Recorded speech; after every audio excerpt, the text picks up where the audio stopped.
You'll know when you have a wild woman. She'll practice her craft without boundaries. She is truly autonomous.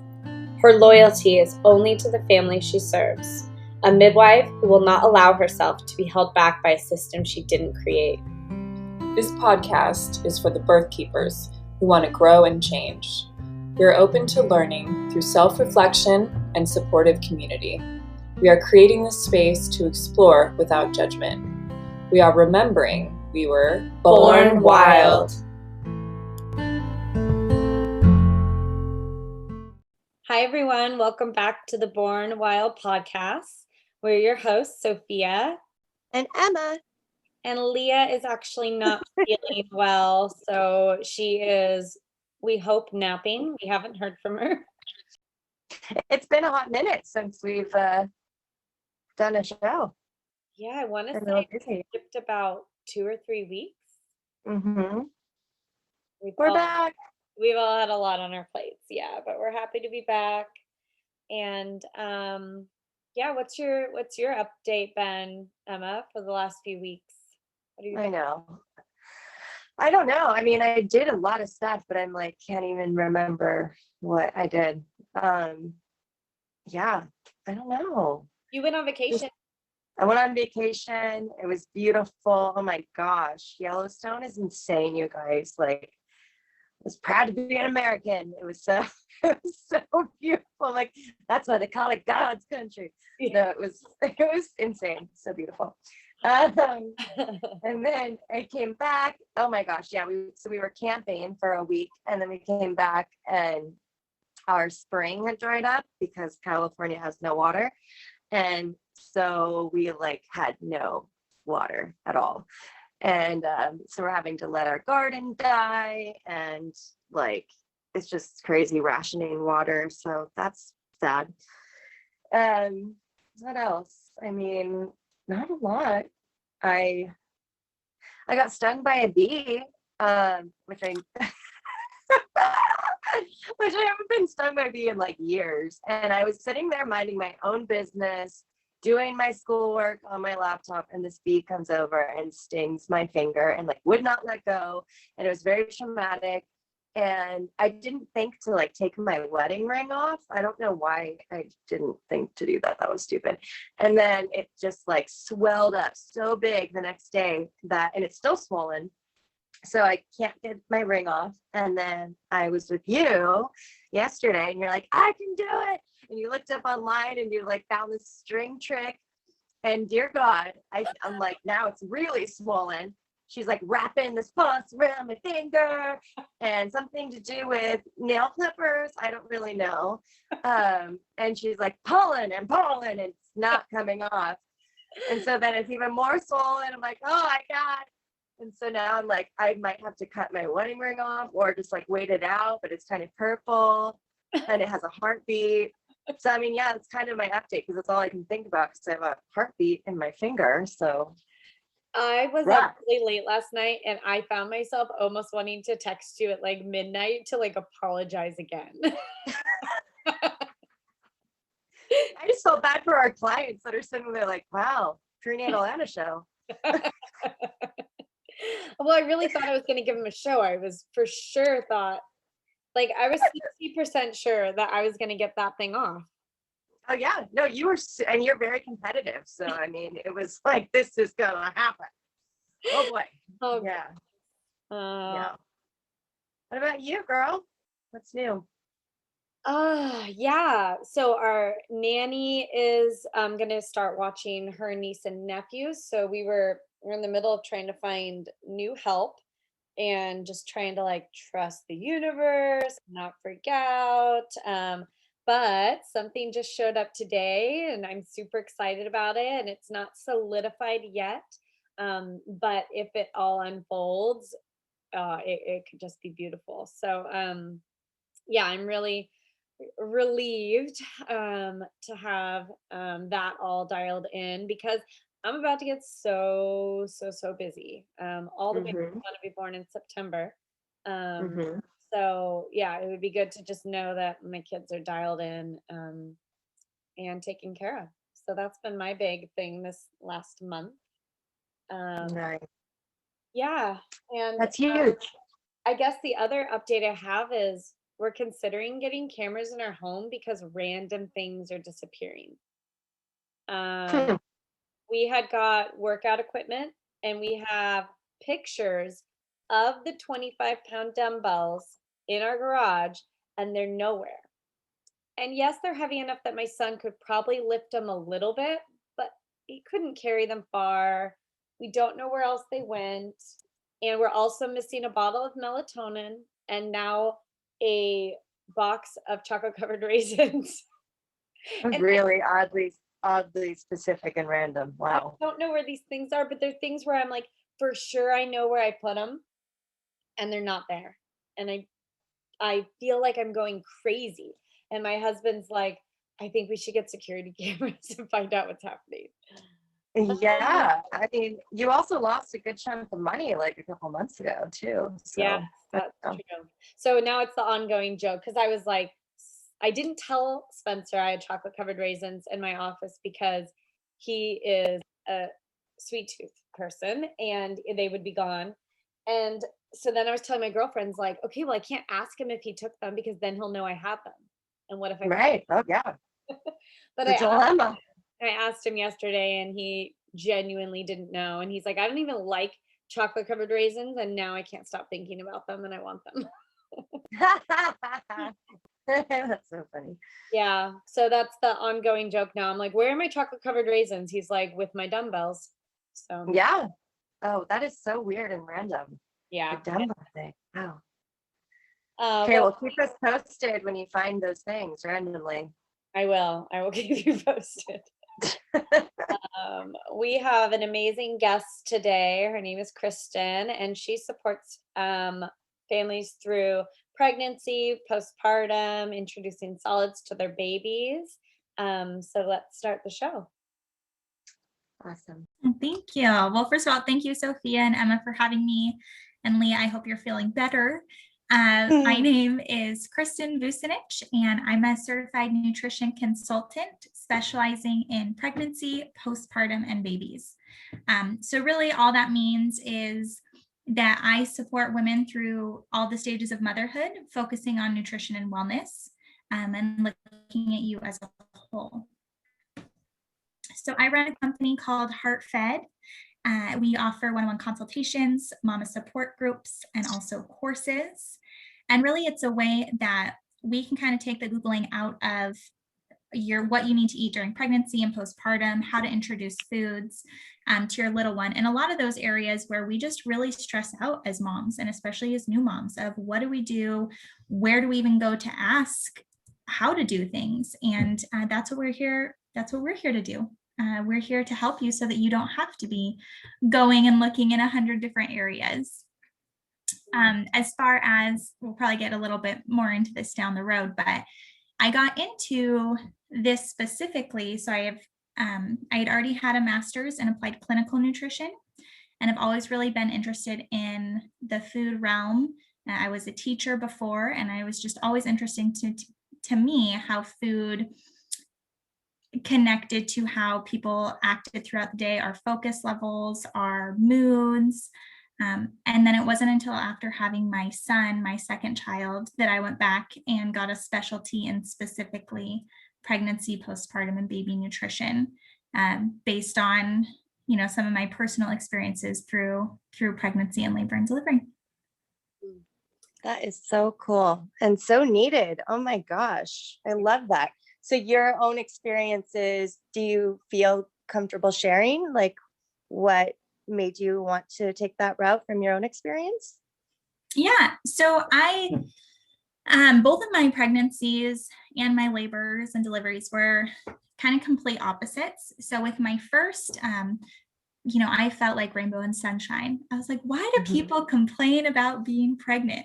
Like, yeah, I have a little bit of nausea, but like, just be happy. And then I was pregnant with my second, and I was like, oh my gosh, I don't understand. Like, I totally understand now why people don't ever want to be pregnant again. I was sick all of the time. It wasn't just morning sickness in the morning. A lot of people have the idea that morning sickness is like, oh, you wake up, you might get sick, and then it's done. But really just like lasted all day. People were very sweet about it, but there wasn't a ton of supports to like help me through that. Yeah. And then with that, with my first birth, I ended up having emergency C-section. And with my second, I had a VBAC. For those listening that don't know, a VBAC is a vaginal birth after cesarean. And with both of those, it was just interesting. I never really got information as far as how to utilize food to help and support my recovery, which I now know was, something that was super important. And, during pregnancy, a lot of things that I could have done to maybe help support my labors and definitely help support recovery, both physically and mentally. Yeah, so that's my story in a nutshell. I'm happy to go in depth if there's any, specific questions about those experiences. But I guess overall, I just found that there were some gaps in the system that I was going through, and not to be said that, it was any of my doctor's faults. All of their jobs, they did very well, but it made me realize that, the nutrition side and other ways to prevent and ease symptoms and issues postpartum, there wasn't really something that was in place at the time. Yeah. So where were you at in your motherhood journey when you decided that you were going to create this business? I was a few months, I was probably almost a year postpartum from my second kiddo. I had been put on medical leave from my job because I wasn't able to go back into the classroom. I have a lot of like pelvic floor complications and issues and nerve damage and muscle tears that, for a long time, I couldn't even get out of bed. And then there's, that's a physical component and then the mental component that goes with that. But that's really when I dove back in to nutrition to understand the effects of how that could, support me and benefit other women so that they had somewhere to go, either if they were experiencing the same things or as a way to not have to experience that. So yeah, I was a mama of two, and my youngest was about a year-old. Cool. So what does that look like? Like, how do you guide women through nutrition? Like, do you start out in pregnancy? Like, what is the outline of your philosophy and how you work closely with women? Yeah. So I think, looking into nutrition outside of even motherhood is always important. But what I do, how I work with women is it doesn't matter what stage you're in. You can be early on in your pregnancy, looking to get pregnant. You could be, 2 weeks away from delivery, or maybe postpartum. You could be postpartum 3 days. You could be postpartum 2 years, because, in my personal point of view and belief, like postpartum is forever. Like there's no need to look back and be like, oh, okay, well now I'm done with postpartum, because in reality, you're not. Like things change and you adapt and you learn and you grow during that stage. So I work with women everywhere from becoming pregnant on, and then also with their little ones to introduce foods, how to identify when to introduce foods and what foods to introduce. Oh my gosh, what an amazing resource. That is so great. Wow. Thank you. That's awesome. Yeah, and all the like packages and offerings that we hold, they always start, if you want to do a one-on-one consultation, we start with, an hour intensive where we look into a lot of your history. And then from there, it just depends on how much support someone might need and how many follow-ups to do from there on out. So we can do that throughout an entire pregnancy. We could do that weekly, monthly. It really just depends on the individual and what they're looking for. Can you give us some examples of how you might support somebody through pregnancy, just in terms of like, is it, finding the missing holes in their diet? Do you recommend supplements? Is it more about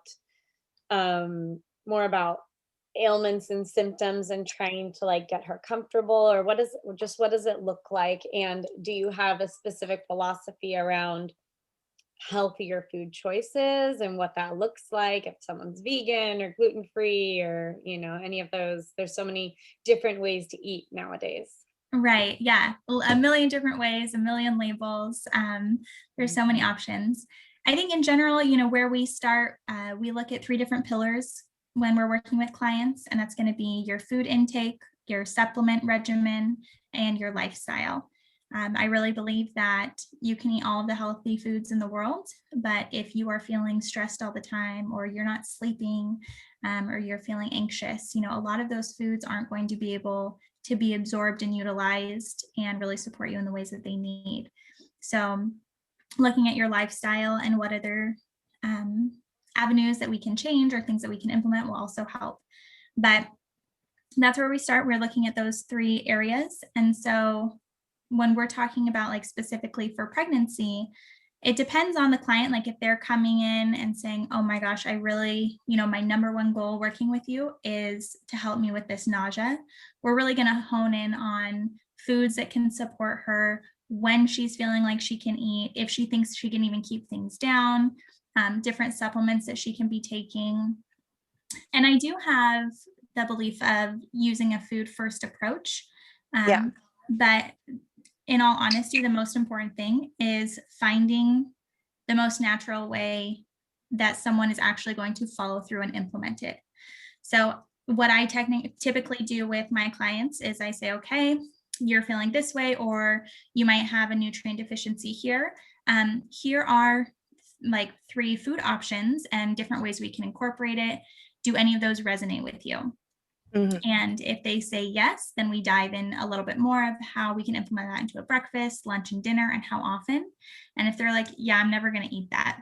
Like, for example, liver. Liver is a very nutrient dense food, but a lot of people are like, liver? Like, what? You're crazy. And I'm like, okay. So if we can't find something like that, then we talk more about other food options. It might not be as high in the nutrients, but if there's something that can resonate with them, we just have to implement it more. And if not, I know you mentioned, Sophia, like if they follow a specific diet. So for like, if you're vegan, for instance, you can still have a very healthy pregnancy. You just have to be more in tune with the foods that you are eating. And if you're not getting enough of a certain nutrient, then that's when we add a supplement into your regimen to make sure that it's really supporting and supplementing, not replacing, but supplementing the diet that you're currently consuming.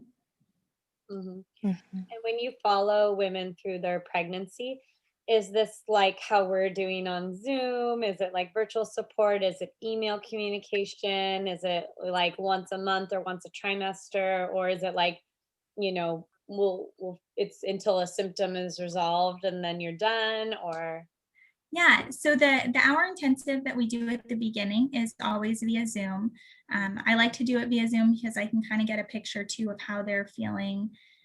Sometimes when you're just on the phone, like a yes or no, people probably can't see us during this podcast, but if you can't, a yes or no is just a verbal yes or no. Whereas if you see them in person, they might be like, yes, question mark, right, with their face. And I think that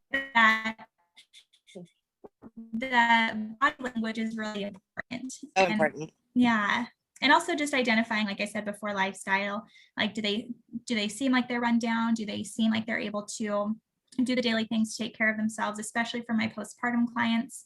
And I'm not talking about like, oh, do you have spit up or shower today, but more looking at other ways that I can support them that they might not even recognize, like, oh, I am feeling more tired and exhausted than the normal woman should be feeling right now.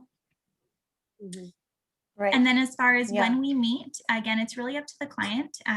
We always start with the 1 hour intensive. And then from there, if we do half-hour follow-ups. And so that can be every week, every month, every trimester, depending on their specific needs, and we can add them in. But I do tell them, like, if you have a quick question, like if you're going out for the weekend, or if you're like, hey, I just ate this, is that okay? Like, they can always send me an email or a text message, and I respond to them that way. That's awesome. I know we have like a lot of listeners that are trying to conceive. We obviously have pregnant mamas and people listening, and postpartum mamas too.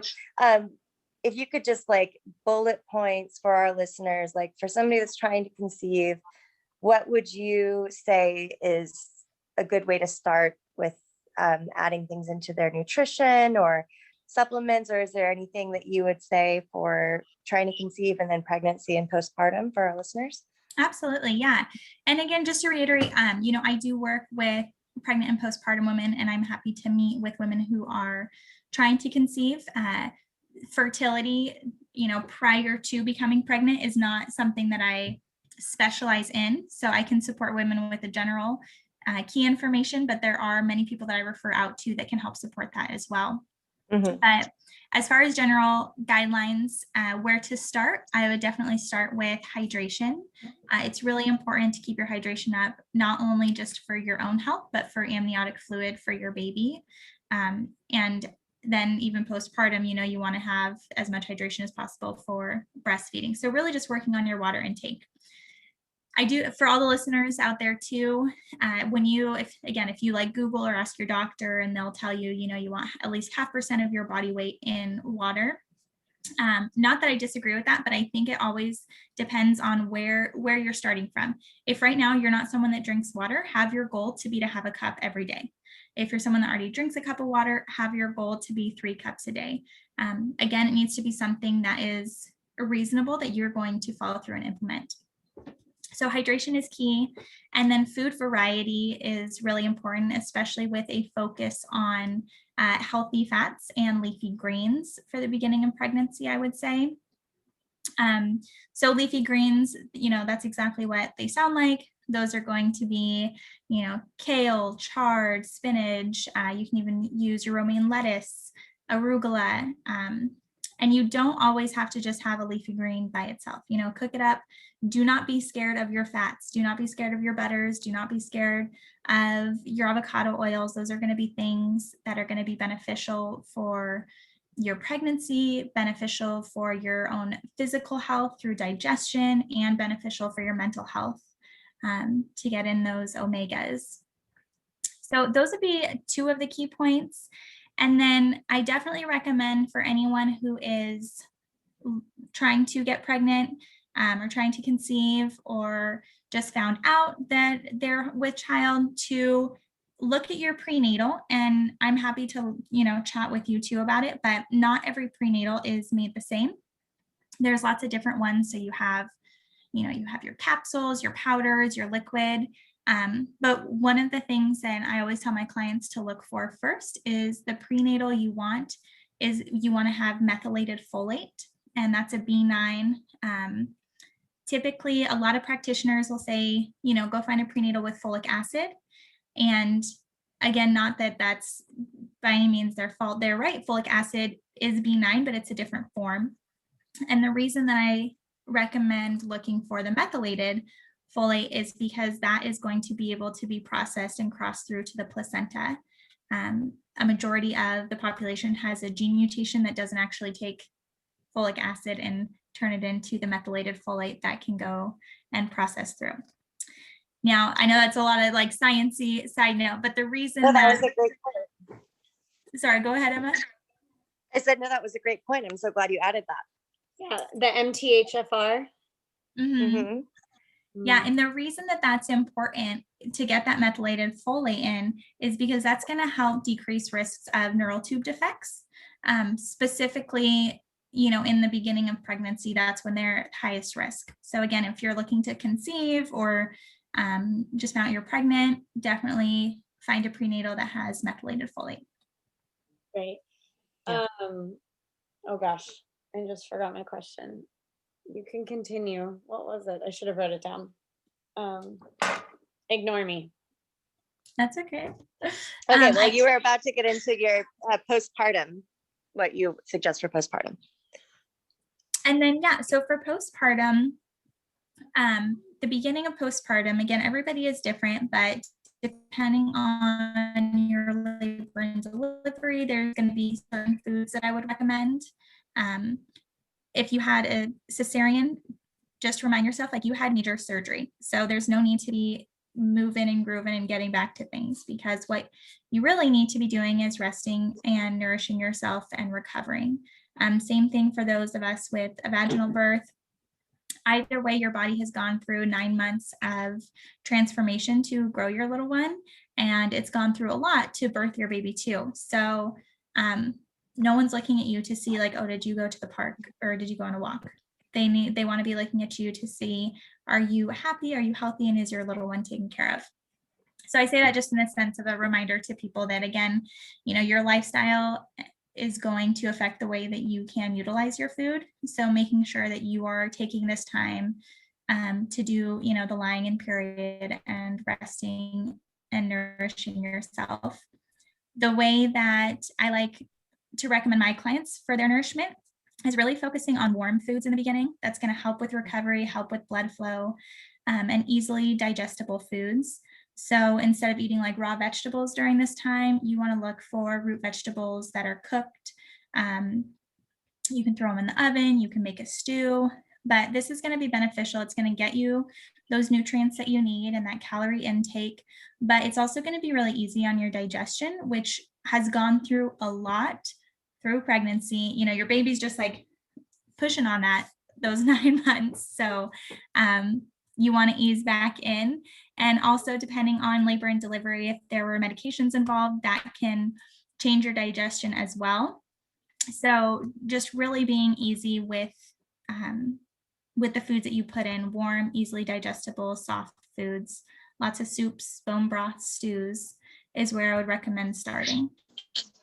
Great. I remembered my question. That's such a good point. Oh, good. You were talking about hydration and water. What are your thoughts on electrolytes? I think, it depends on, like, electrolytes by themselves are great. I think some people get a little bit confused on drinks that hold electrolytes. Like, for example, Gatorades and things like that are also going to be really high in sugar, which isn't going to be beneficial. So there are, and you guys are probably familiar with this as well through, the labor and delivery side, but the electrolyte drops that you can put in water, I like to recommend, especially during labor and delivery, to give them that energy to keep going. But yeah, with electrolytes, I just recommend if you're looking at something to drink and you're like, oh yay, it has electrolytes, like, yes, keep that in mind, but also just remember to look at the label and see, well, what else is in this?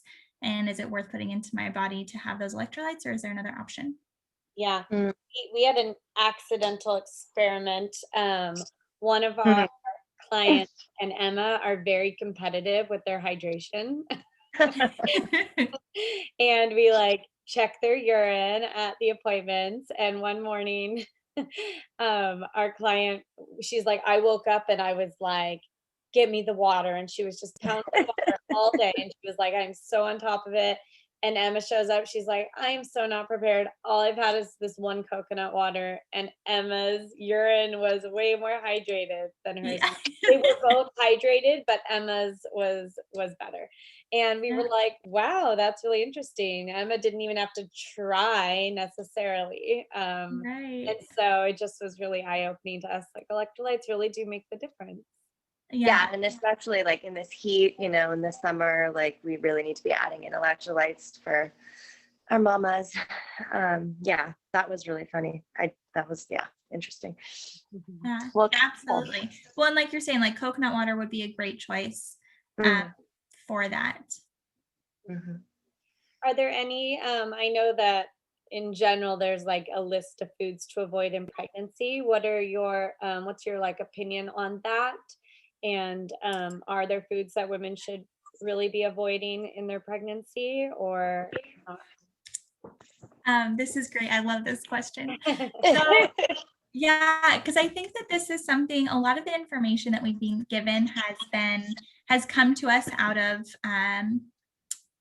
what's the phrase? Good-heartedness. They mean well, but it's misinformation. So for example, sushi, a lot of people are like, don't eat sushi, you're going to get sick, your baby's going to get sick. And what I typically tell my clients is, first of all, you get to make the choices that are going to be best for you and your baby. And I'm going to give you the information and you get to choose, your comfortability. Because studies really show, the benefits of eating fish during pregnancy significantly outweigh risk of getting sick. But there are things that you have to take into consideration. So whether it's sushi or cheese or deli meat, those are typically the top ones that, people are like, okay, I have to take those out of my diet completely. It's really look at where you're buying it. Are you buying it from a reputable source? When are you going to be consuming it? If it's going to be sitting out for a while, yes, that's going to increase your risk of the certain bacteria. All three of those have different bacteria, whether it's, E. coli on vegetables or listeria, all of them have different risks to them. But looking at what is the risk to consume that if it's been sitting out for X amount of minutes or hours.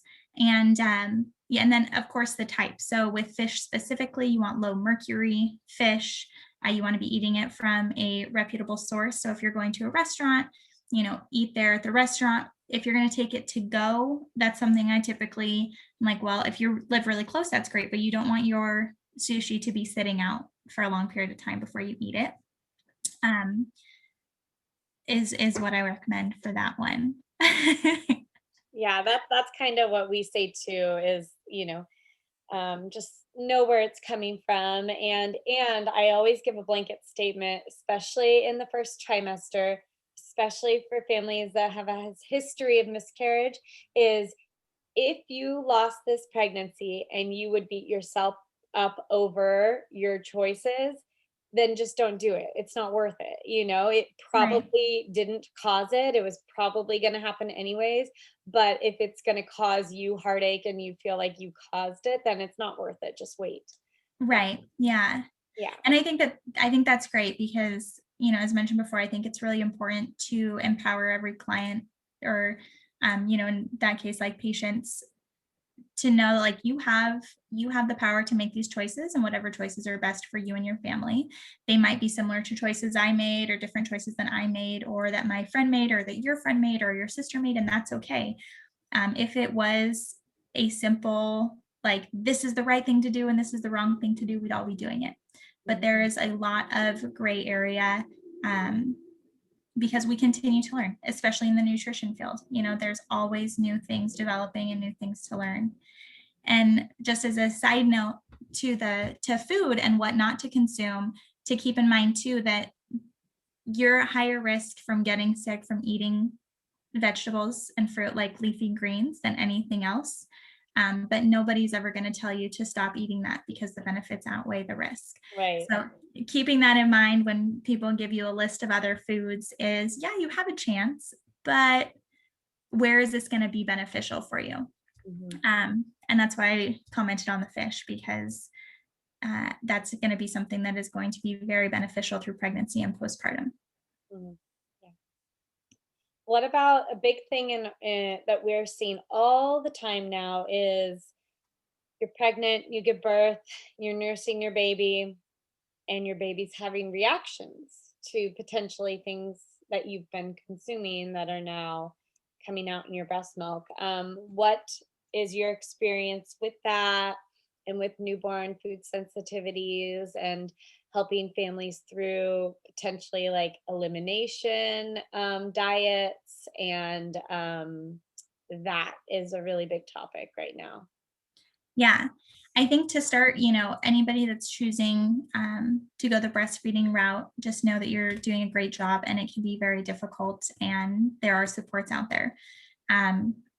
For if you are choosing to feed and your little one's having a reaction, or even if it's formula feeding and they're having a reaction, the first thing we would look at is your food history for the last little while. And really, what reaction are we looking at?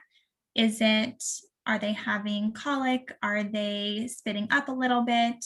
Or are they having more of a physical reaction? Are they getting rashes? Are they having diarrhea? Are they having, loose stools? And depending on that, then we can talk a little bit about elimination diets. It's something that I don't love to do because I think oftentimes it creates extra stress for the mom. What I try to do is a lot of the time, the reactions that we're having are going to be related to the gut. And your baby's microbiome, which is, just another word for the home of the gut, is significantly built off your microbiome during pregnancy. So again, really getting those healthy fats, probiotic foods, fermented foods, even taking a probiotic throughout your pregnancy will be beneficial. But a lot of the time when babies are having reactions, it has to deal with their microbiome and their gut system. So what we do is we talk about repairing and healing and building their gut microbiome. So it really depends on the age. If they're between, birth and 6 months and the little one's not consuming food, I normally team up with a lactation consultant and we get on together and talk to the client to go over best options. Because again, mine's on the nutrition side of keeping maternal health and baby development. But I really would focus more on implementing new foods to help support the microbiome than eliminating and taking out. But I do think there are certain situations and cases where elimination diets are needed, but that's where I like to get a second opinion from a lactation consultant. If your baby is 6 months and above, that's something I have more specialty in because it can be related to the foods that they are personally consuming. And what we look at that point is, are they having reactions that can be a sign of an allergy, a sensitivity, or an intolerance, which are all different things.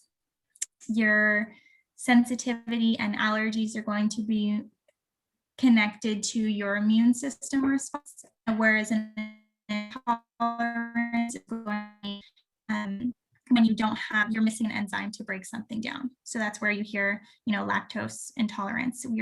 It's not that they're allergic, but it's that they don't have the enzyme that can break down that lactase. So that's where we would start, whether it's, with support from a lactation consultant as well, or if it's afterwards and they're also consuming foods. If they're having reactions, we first look at what type of reaction are you having and what foods have you recently consumed. Based on those answers, we would talk about, how to reintroduce the foods and how to build a microbiome, or how to get additional testing from your general practitioner. That's so great because especially under 6 months, a lot of reactions can be related to latch issues too, so before diagnosing which it is, if it's food or function. So do you have a lactation consultant that you work with specifically, or how do you go about that? Or is it more like if they have somebody they're working with? Yeah, so I partnered with a few. There's one for any listeners that, are anybody that's listening to this specific podcast. We've created a kind of like a one-stop shop Facebook group called the Postpartum Hangout. And on there, we have myself, which is a nutritionist. We have a lactation consultant, Priscilla. We have a sleep consultant, Brittany. We also have a pelvic floor PT, Jess, and we have Chelsea, who helps with relationship coaching and just mental health for mamas in general. And so Priscilla is a great resource for lactation. I also have Shayna from preparented.com. She's a labor and delivery nurse as well as a lactation consultant. And both of them are very, very knowledgeable in their areas of expertise. That sounds amazing. Postpartum Hangout? Yes, the Postpartum Hangout. We'll put that in the show notes. Great. That was so awesome. Yeah, that was amazing. Yeah, and we all came together too, just Sophia, kind of how we met at the same thing. Bringing birth workers together, I think, is really important, and in the medical field in general, bringing practitioners together, because our needs and our health is so much more than what one person can do. Absolutely. Yeah. So, and I feel the same way about, pediatricians, OBs, and doctors. They are very versed in their field, but there's a lot of areas that is out of their expertise or that they didn't get training in. And, you know, in today's age, I feel like a lot of time, myself included, would go to the doctor and be like, here's my problem, fix me. But in reality, there was a lot of other avenues that I needed support in before I needed what they could give me. Mm-hmm. Right. Have you ever worked with families who already come in with maybe like celiacs or IBS or anything like that, and are able to support them through their pregnancy with those conditions? I have not had any clients with celiac. I've had some clients with gestational diabetes, or those that have been tested positive for GBS. So different things like that. But again, if it is something, you know, that I feel, I offer discovery calls. So I like to start there, especially if there is a specific concern that they have or something that they've been experiencing. And I kind of tell them, I'm very upfront, like, here's what I can offer. Most of the time it's a great fit, but in those certain situations, you know, if you have celiac or if you have a variant of an autoimmune disease, there again are other people that I would refer them out to. As much as I would love to help them, I am, you know, that's not the specific realm that I went to school for. Yeah. Yeah, that's amazing. I loved your mentioning of, instead of the elimination diet, because it is really stressful, the adding things in to help them process. Yeah, that is a really interesting piece. Because, you know, we found that in our practice, the most common thing for babies to react to is dairy.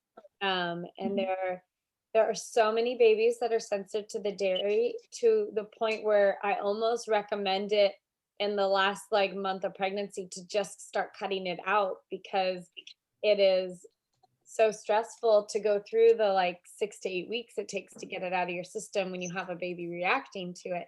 And it's so common now that it just makes more sense for them to just cut it out.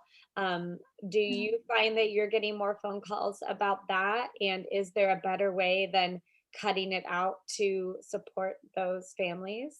Yeah.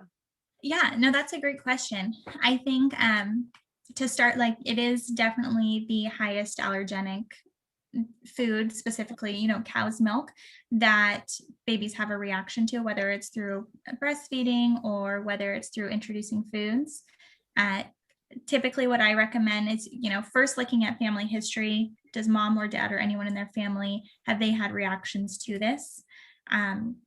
Looking at, are they having any other symptoms to anything else? Is it really a gut microbiome situation, or is it specifically this food?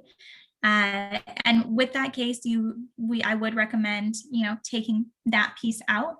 But it also depends on the reaction that they're having. Depending on the time frame of when they've consumed it and the type of reaction they're having will help us identify, again, if it's an allergy, a sensitivity, or an intolerance.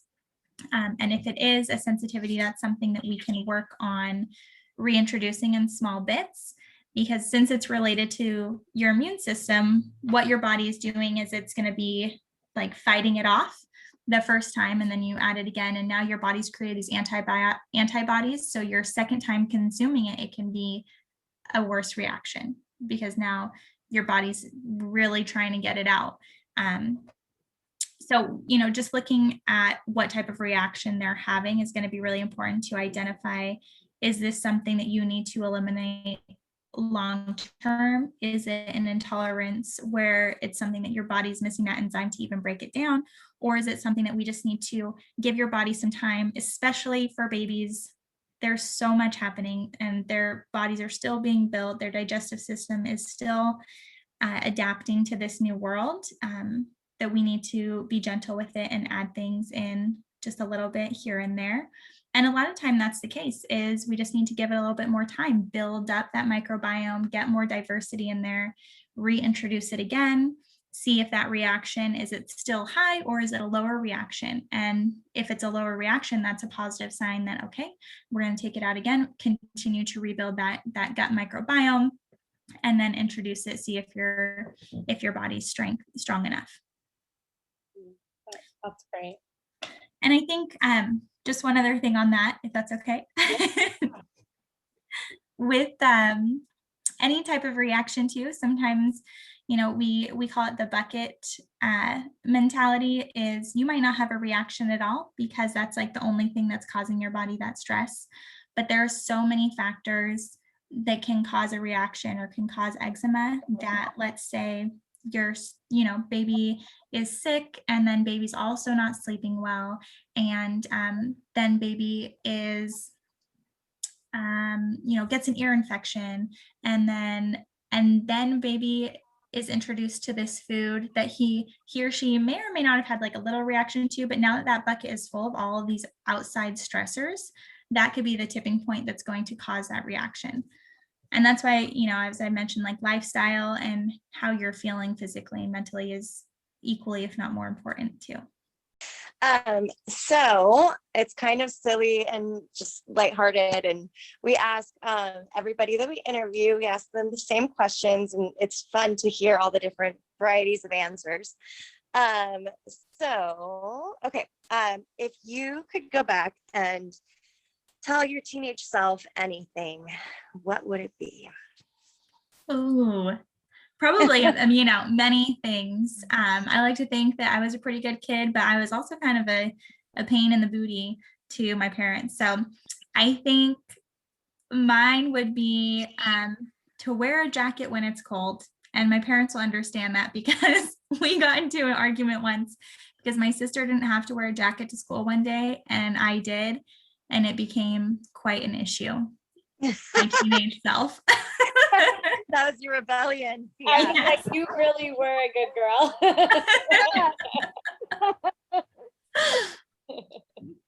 Okay, my question is, what is your most unpopular opinion? Ooh. I love this. And now I want to go back and listen to everybody's answer ever about their most unpopular opinion. Mine would probably be pizza is overrated. I know. It's like one of my husband's favorite things. And I'm always like, So if ever I'm not anti, I'm like, honey, I'm not anti today. Like if you want to have some pizza, you should take advantage of the day. So funny. Oh my God. That would be unpopular at my house. My daughter doesn't like pizza though, so you and her can hang. Yeah. Okay, so I'll ask, usually we have Leah here, but okay, so if you could, every time I try and ask this question, I never phrase it correctly.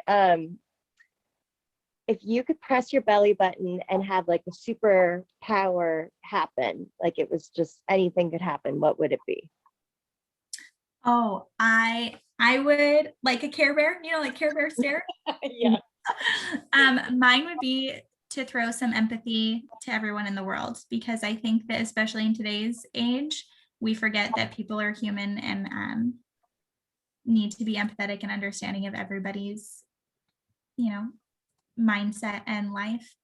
So mine would be to throw out some empathy for other people to have that. Yes, that's so needed. Yeah.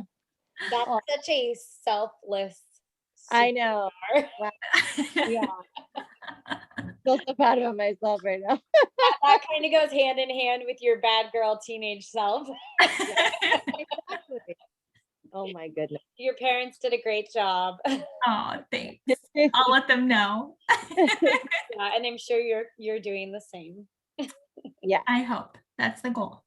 Mm-hmm. Wow, I have so many notes from today. Sorry, that was a lot of information. Oh, it's great though, because we have a lot of healthcare workers who listen too, and so it's just a really good resource for people to either for themselves personally or for the families they work with. If people wanted to get in touch with you, how could they find you other than the postpartum hangout? Yeah, so the company is called HeartFed. You can find us at our website, which is heart-fed.com. You can also follow us on Instagram, which is heart.fed. And all of our information will be, up on both of those. We also do, if you're in Sonoma County, we're at local farmers markets, supporting women through different foods that we offer. those are the two places you can find us in addition to the postpartum hangout. Oh, that's amazing. So do you make food too? I had some of your little energy bites. Yeah. So that's what, right now we're just adding some more variety to that. So we do energy bites, which for those listening can support you, through your pregnancy if you're having nausea, morning sickness, or needing to get in nutrient dense calories. And then same thing for postpartum. We have ones that support your milk supply and help you during that beginning stage when you might not be so hungry or might not have the energy, but you really need to get in all of those nutrients to keep that recovery going. Yeah. Awesome. Wow. Good. I'll make sure to put all that in the show notes too. Right. Yeah. Oh, well, it was so great connecting with you again. And I'm excited for all of our listeners to get all that information that we just got from you. Yeah, I know. Yeah.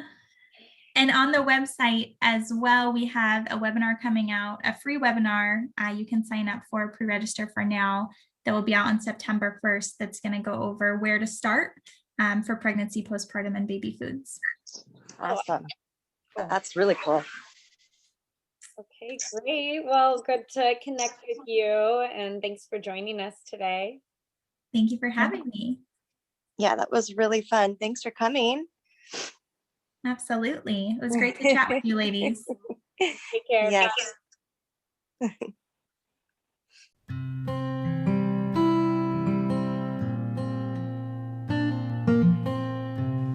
Thanks everybody for listening. You can find us at Born Wild Podcast on Instagram. For inquiries or feedback, you can email us at bornwildpodcast@gmail.com. You can find me, Emma Ray, on Instagram at Emma Ray, REA. Sophia at sophiabirth.com. And me, Leah, at Bay Area Home Birth. We would really appreciate it if you would rate and review us on Apple Podcasts. It helps us reach more people. And as always, Stay wild.